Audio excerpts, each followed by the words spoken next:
Within 100 years of the advent of Islam, the Muslim empire reached as far as Africa, Persia, India, China, and Spain.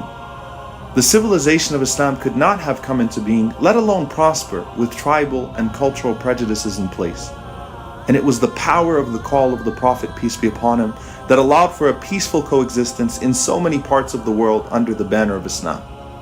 The historian H.R. Gibb wrote, "No other society has such a record of success, uniting in an equality of status, of opportunity, and of endeavors so many and so various races of mankind. Islam has still the power to reconcile apparently irreconcilable elements of race and tradition." That change, however, didn't come overnight. Rather, it was the culmination of the Prophet, peace be upon him's lifelong effort to abolish tribalism, racism, and classism at every level. Not only did he free slaves, but he honored them and took them to the most noble families of his society, proposing marriage on their behalf. And in less than 2 decades, he succeeded in honoring men and women with authority that had spent their whole lives being disgraced by those who held it before them. This was 1400 years ago in the desert of Arabia. A far different world than the one we live in today, but in many ways more progressive than ours. And let's face it, we have a lot to learn from them. Because even though we've made much progress over the years, racism still rears its ugly head in today's world far too often. And it's our job to ensure that when it does, we stand firmly against it. Abraham Lincoln said, "Those who deny freedom to others deserve it not for themselves." The Civil War was fought in this country only 150 years ago, as slaves scurrying for freedom were even then pushed to the front lines of battle to die. Though behind the political agendas, few people actually care for them. Brave men and women still manage to stand up and challenge the oppression of man. But breaking the mental shackles wasn't easy. As Harriet Tubman said, "I freed 1,000 slaves, but could have freed 1,000 more if only they knew they were slaves." Nelson Mandela said, "There is no easy walk to freedom anywhere.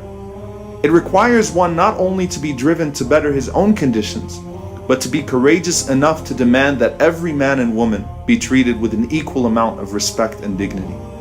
And that's for all humanity. As Mandela said, our freedom is not complete until the Palestinians realize theirs." Demanding that freedom doesn't need to come through violence. For in a gentle way you can shake the world, Gandhi said. And this past century has no shortage of anti-racist and anti-colonial movements that did just that. Martin Luther King Jr. said that darkness cannot drive out darkness, only light can do that. Hate cannot drive out hate, only love can do that. He had a dream that one day on the red hills of Georgia, the sons of former slaves and the sons of former slave owners would be able to sit down together at the table of brotherhood. That his 4 little children would one day live in a nation where they would not be judged by the color of their skin, but by the content of their character.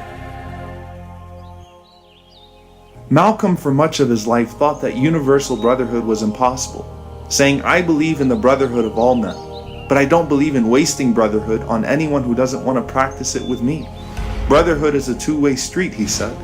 But when he went on his Hajj pilgrimage to Mecca, he came to the realization that through the universal call of the Prophet, peace be upon him, all people could be united as one. America needs to understand Islam, because this is the one religion that erases from its society the race problem. Throughout my travels in the Muslim world, I have met, talked to, even eaten with people who in America would have been considered white, but the white attitude had been removed from their minds by the religion of Islam.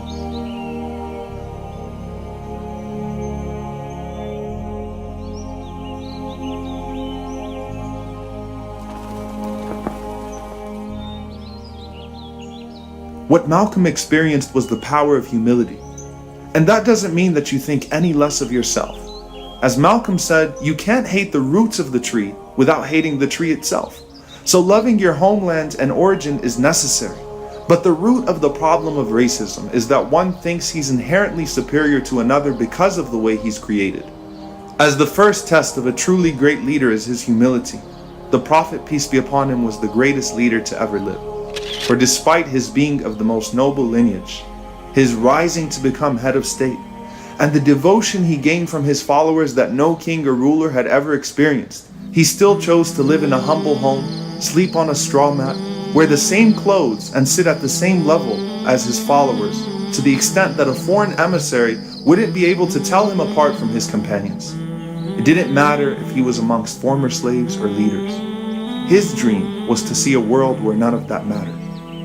To realize the dream of Rasulullah, we have to question our own prejudices and take concrete steps to end discrimination at every level. It's easy to read, lecture, and speak about racial equality, but far harder to implement in our daily lives. Yesterday, I was sitting with a longtime friend of mine at the park as we were watching his kids play, and somehow it was revealed that his oldest son was actually an orphan from a neighboring country that he had adopted. I told him I had no idea, and that I admired how he'd always treated him just as well as his other son. He responded by saying he was inspired by the Prophet, peace be upon him, who freed Zayd ibn al-Haritha from slavery and treated him so well that when Zayd's father found him after many years, he still wanted to stay with the Prophet, peace be upon him.